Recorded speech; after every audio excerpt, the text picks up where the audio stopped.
പ്രിയ പ്രേക്ഷകർക്ക് സീരിയൽ ന്യൂസിലേക്ക് സ്വാഗതം. കൂടുതൽ സീരിയൽ ന്യൂസുകൾ അതിവേഗം ലഭിക്കുന്നതിന് ഈ ചാനൽ സബ്സ്ക്രൈബ് ചെയ്യുക. ബെൽ ഐക്കൺ മറക്കാതെ ക്ലിക്ക് ചെയ്യുക. വീഡിയോ ഇഷ്ടമായി എങ്കിൽ ലൈക്ക് ചെയ്യാൻ മറക്കരുത്. കാര്യങ്ങൾ ഇപ്പോൾ കൈവിട്ടു പോയിരിക്കുകയാണ്. കൺമണിയെ സ്വന്തമാക്കുന്നതിന് വേണ്ടിയുള്ള നീക്കങ്ങൾ ഇപ്പോൾ ക്രിഷിന് തിരിച്ചടിയാകുന്നു. മാത്രവുമല്ല, ഇതേ തുടർന്ന് വരുണിന്റെ കയ്യും കാലും തല്ലിയൊടിക്കാൻ ശ്രമിക്കുകയും മണ്ഡപത്തിൽ വെച്ച് ക്രിഷ് അലമുണ്ടാക്കുകയും ചെയ്യുന്നു. ഇത് തടയാൻ ചെന്ന പോലീസ് ഓഫീസറായ അനിരുദ്ധിനെയും എടുത്തിട്ട് പെരുമാറിയതിനെ തുടർന്ന് കാര്യങ്ങൾ കൈവിട്ടു പോയിരിക്കുകയാണ്. ഇനി നിന്നെ ഞാൻ ഒരു പാഠം പഠിപ്പിച്ചു തരാടാ എന്ന് വ്യക്തമാക്കിക്കൊണ്ട് മുന്നിലേക്ക് വരികയാണ് ഇപ്പോൾ അനിരുദ്ധ്. മാത്രവുമല്ല, ഡ്യൂട്ടിയിലുള്ള ഓഫീസറെയാണ് നീ ഇപ്പോൾ തല്ലിയിരിക്കുന്നത്. അതുകൊണ്ട് നീ ഇനി ജയിലിൽ നിന്ന് എപ്പോ ഇറങ്ങണം എന്നുള്ള കാര്യം ഞാൻ തീരുമാനിക്കും. അത് നീ മനസ്സിലാക്കിക്കോ. കടക്കട എന്ന് പറഞ്ഞ് അറസ്റ്റ് ചെയ്ത് കൊണ്ടുപോവുകയാണ്. ഇതോടെ സാർ, ഈ വിവാഹം നടക്കുകയില്ല. അവൾ എൻ്റെ പെണ്ണാണ്. അത് നീ സ്വപ്നം കണ്ടാൽ മതി. ഇനി നീ ജയിലിൽ നിന്ന് പുറത്തിറങ്ങുന്നത് ഇവളുടെ വിവാഹം കഴിഞ്ഞു എന്നുള്ള വാർത്ത അറിഞ്ഞതിനെ തുടർന്നായിരിക്കും. ആ കാര്യത്തിൽ യാതൊരു സംശയവും നിനക്ക് വേണ്ട. ഞാനത് നിന്നോട് പറഞ്ഞില്ല എന്ന് വേണ്ട എന്ന് ഉറപ്പിക്കുകയും ചെയ്തുകൊണ്ട് അറസ്റ്റ് ചെയ്ത് കൊണ്ടുപോവുകയാണ് അനിരുദ്ധ്. ഇതോടെ കാര്യങ്ങൾ കൈവിട്ടു പോകുന്നു. അവിടെ നിന്ന് കരയുകയാണ് കൺമണി. ഈ സമയം അവിടേക്ക് വരുന്ന ധനലക്ഷ്മി, നീ കാരണം ഇപ്പോൾ രണ്ടുപേരുടെ ജീവിതമാണ് തകർന്നത്. ഒന്ന് വരുണിന്റെയും മറ്റൊന്ന് ഇപ്പോൾ കൃഷിന്റെയും. നീ എന്ത് ജന്മമാടി നിനക്ക്? ഇതൊക്കെ നോക്കിയും കണ്ടും ചെയ്തുകൂടെ?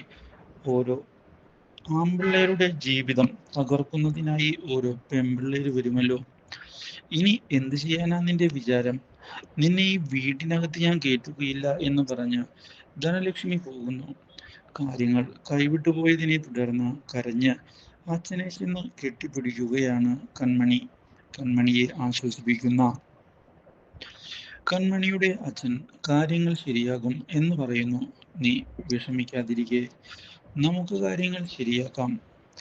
ഇതേ സമയം ജയിലിലേക്ക് കൊണ്ടുപോയതിനെ തുടർന്ന് ഈ വാർത്ത അറിയാൻ ഇടയാവുകയാണ് ഇപ്പോൾ സുമിത്ര. ആഹാ, നല്ലൊരു അവസരമാണല്ലോ. നമ്മൾ ഉദ്ദേശിച്ചതുപോലെ തന്നെ കാര്യങ്ങൾ നടക്കണം. കൃഷിനെയും ബലരാമനെയും ഒരേ സെല്ലിലേക്ക് കൊണ്ടുപോകണം.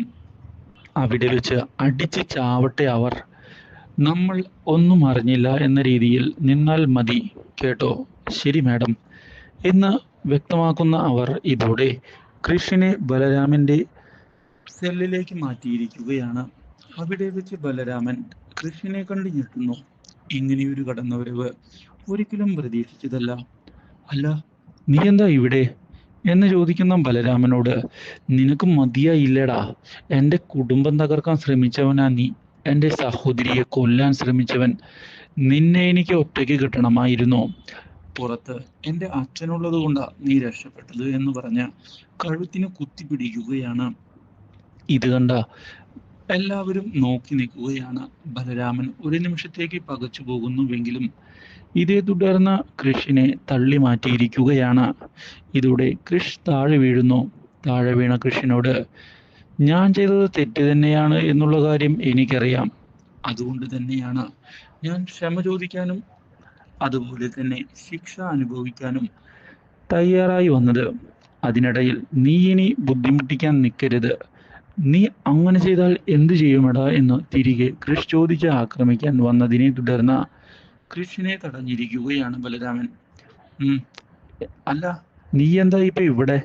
എന്താ കാരണം എന്ന് ചോദിച്ചതിനെ തുടർന്ന് ഒടുവിൽ കൃഷ് ഒന്ന് മയപ്പെട്ടിരിക്കുകയാണ്. നീ എന്തായാലും തൽക്കാലത്തേക്ക് ആ കാര്യങ്ങളൊന്നും അറിയണ്ടടാ എന്ന് വ്യക്തമാക്കി കൃഷ് മാറിപ്പോകുന്നു. ഇതിനിടയിൽ കാര്യങ്ങൾ അറിഞ്ഞതിനെ തുടർന്ന് സാഗറും സുജയും ഓടിയെത്തിയിരിക്കുകയാണ് ജയിലിലേക്ക്.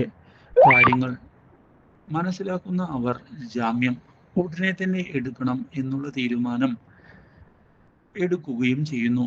ഇതിനിടയിലാണ് ബലരാമനെ അവർ കാണുന്നത്. Do like, share, and subscribe.